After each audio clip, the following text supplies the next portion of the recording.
Sveiki visi mano brangus klientai ir žiūrovai. Matom, kad po vienu kitų video būna komentaras, kad mūsų paslaugos labai brangiai kainuoja. Aš paaiškinsiu jums, kodėl jos tiek kainuoja ir kuo jos yra naudingos. Auto patikra vienkartinė kainuoja nuo 200 € iki 300 € maždaug. Plus kelionė iki tikrinamo automobilio 50 centų už kilometrą, mokama už pirmyn ir atgal. Plus 30% nuo nuderintos kainos, jeigu norite, kad mes derintumėm kainą. Jūs patys gali derinti kainą. Čia jūsų pasirinkimas. Kodėl verta, kad mes nuderintumėm kainą? Jeigu jūs nemokat patys dėrėtis ir neturite tam žinių, nes čia yra psichologinis žaidimas, čia realiai yra mokslas.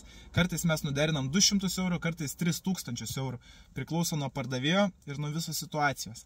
Esam šioj srity profesionalai, drąsiai galiu tai teikti. Kitas dalykas, pati patikra, kodėl jinai yra brangi, nes reikalauja labai daug žinių ir mes apsaugom žmonės nuo labai rimtų defektų, kurie gali kainuoti 5000, netgi 10 000 €, kai automobilis kainuoja 20 000 €, nes varikliai yra labai brangus, pavarų dėžės taip pat, ar ten apskritai, tarkim, mašiną perkat tvarkinga, nebuvusią daužtą, o iš tikrųjų jinai buvo daužta, tokia nusipirkus, po to pardavinėjant labai rimtos problemos.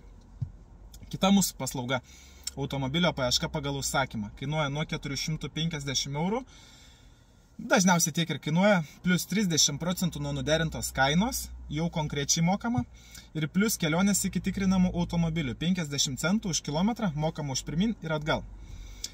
Jūs gaunate tokį paketą. Mes išnagrinėjom visą automobilių esamą rinką pagal jūsų reikalavimus, pranešam savo patikimiem perpardavinėtojam, kad yra ieškoma būtent tokią mašiną, atrenkam pačius geriausius variantus, ten gali būti kokių 20, tarkim, nusiunčiam jums, jūs išsirenkat visus patinkančius, jiems tada pramušam VIN kodus, surenkam visą reikiamą pirminę žinoti informaciją prieš važiuojant, darant nuodugnę patikrą.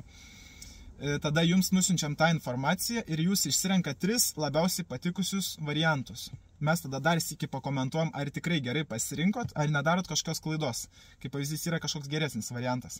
Nes mes, profesionalai, mes žinom geriau už žmonės, kurie neturi žinių apie automobilius. Ir tada važiuojam patikrinti juos gyvai.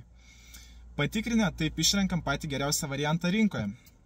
Tiek žinių, kiek kainuoja mūsų paslaugos, kodėl jos yra naudingos.